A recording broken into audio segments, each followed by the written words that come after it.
Hi అండి అందరికీ. నోట్లో పెట్టుకుంటే వెన్నెలా జారిపోతుంది చూడండి. కాస్త నిమ్మకి వీటిని మడత చెక్కలని కూడా అనొచ్చు. 1 కప్పు మైదా, పావు కప్పు కంటే ఎక్కువ నెయ్యి, కరగబెట్టిన వేడివేడి నెయ్యి, టేస్ట్కి తగినంత సాల్టు, నల్ల నువ్వులు కొంచెం వేసుకున్నానండి. చాలా బాగుంటాయి నల్ల నువ్వులు. 2-3 స్పూన్ల కంటే వాటర్ పట్టవండి, నెయ్యే సరిపోతుంది.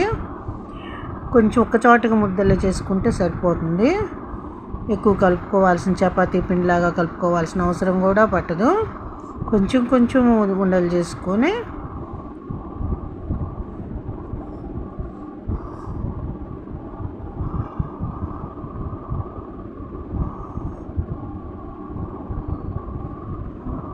అలా చేసుకొని మడత పెట్టుకొని ఒక మూల ఒత్తుకుంటే సరిపోతుందండి. కొంచెం ఒక మూల అలా కర్రతో అలా అనుకుంటే సరిపోతుంది. పొరలు పొరలుగా వస్తాయి.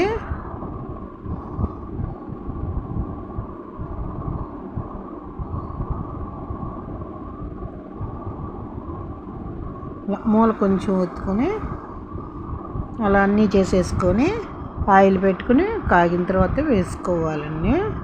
మీడియం ఫ్లేమ్లోనే పెట్టుకోవాలి. లోపల కూడా చక్కగా ఉడుకుతాయి. నూనెలోకి సరిపడా వేసుకోవాలి.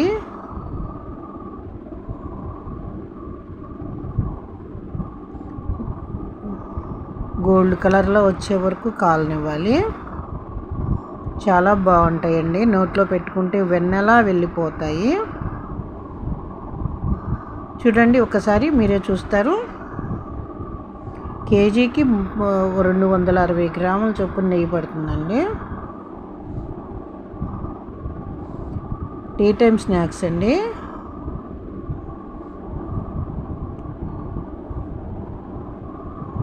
అందరూ ఇష్టపడతారు.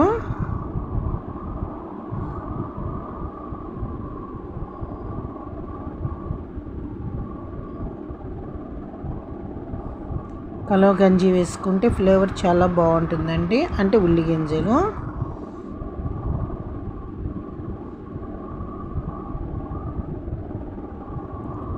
వీడియో నచ్చిందంటే ఒక లైక్, సబ్స్క్రైబ్. నేను పెట్టే ప్రతి ఒక్క వీడియో మీకు